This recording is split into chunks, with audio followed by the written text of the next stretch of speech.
for you. I'm finishing up my last week now, as a matter of fact, so I know it can be a bit overwhelming, but I'm here to tell you there's nothing to worry about. You'll do fine. So let's just focus on getting you through your first week, okay? Let's see. First, there's an introductory greeting from the company that I'm supposed to read. It's kind of a legal thing, you know. Welcome to Freddy Fazbear's Pizza, a magical place for kids and grown-ups alike, where fantasy and fun come to life. Fazbear Entertainment is not responsible for damage to property or person.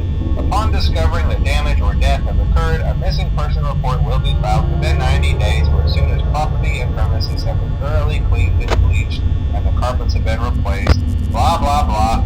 Now, that might sound bad, I know, but there's really nothing to worry about. The animatronic characters here do get a bit quirky at night, but do I blame them? No. If I were forced to sing those same stupid songs for 20 years and I never got a bath, I'd probably be a bit irritable at night too. So remember, these characters hold a special place in the hearts of children, and we need to show them a little respect, right? Okay. So just be aware, the characters do tend to wander a bit. They're left in some kind of free roaming mode at night. Something about their servos locking up if they get turned off for too long. They used to be allowed to walk around during the day too, but then there was the bite of 87. Yeah. It's amazing that the human body can live without the frontal lobe, you know?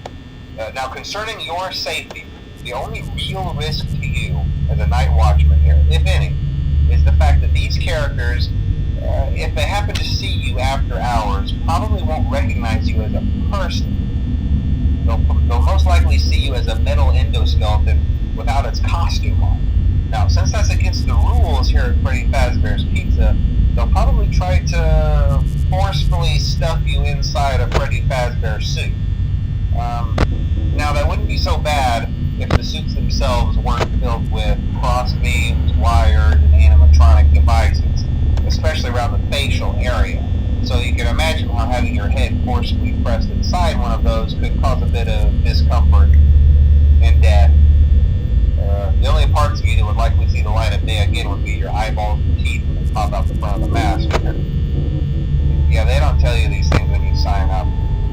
But hey, first station of the breeze. I'll chat with you tomorrow. Check those cameras and remember to close the doors only if absolutely necessary. Gotta conserve power. Alright, good night.